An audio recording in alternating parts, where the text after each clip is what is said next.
Hi friends, it has been a long time since I have actually came on and videoed myself.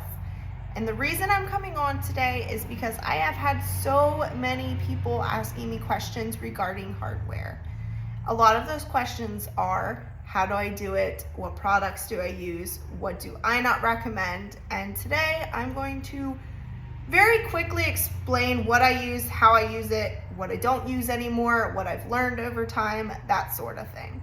So first off, what do I primarily use now? And that is Rub and Buff products. I'm not sponsored. This is not affiliated. This is just genuinely what I like. I like the kind of aged finish that Rub and Buff can give on older hardware like this. This is Rub and Buffed. As you can see, it's not perfect, but it's so much nicer than it was because, let me show you the back. This is what it was. This is Rub and Buffed. And honestly, all I do with my Rub and Buff is I take a little dab of it. I get a super cheap Dollar Tree brush.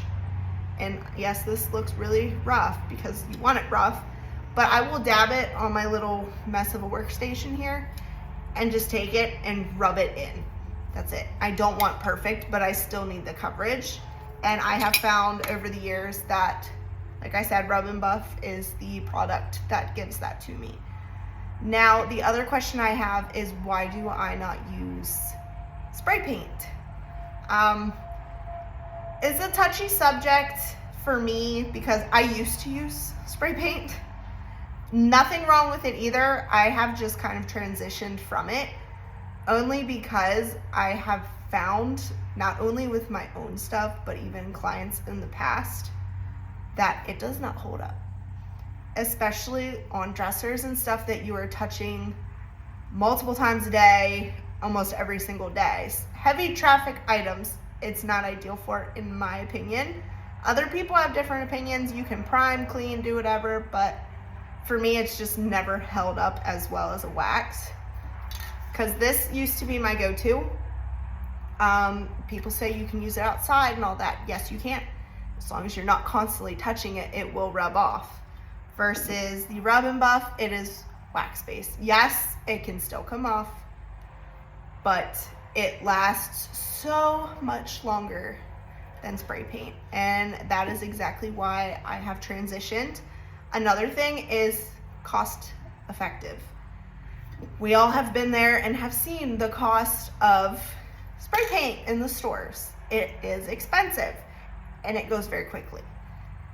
Honestly, and people say I'm crazy, I think spray paint now is $6, $7 at least in the United States for one can.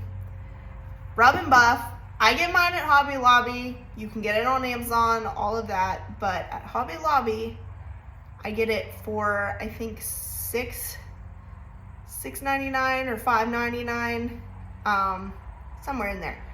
But guys, when I tell you, this tiny tube lasts me like 5 times as long as this ever lasted me. So again, this is why I choose this. More cost effective, long-term use.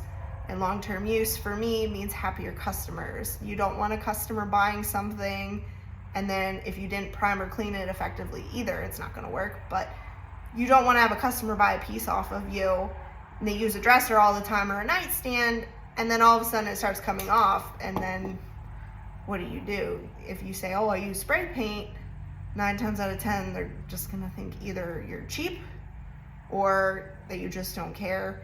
Not that that's the case, but we all know how it is when you are in sales, that it just goes like that.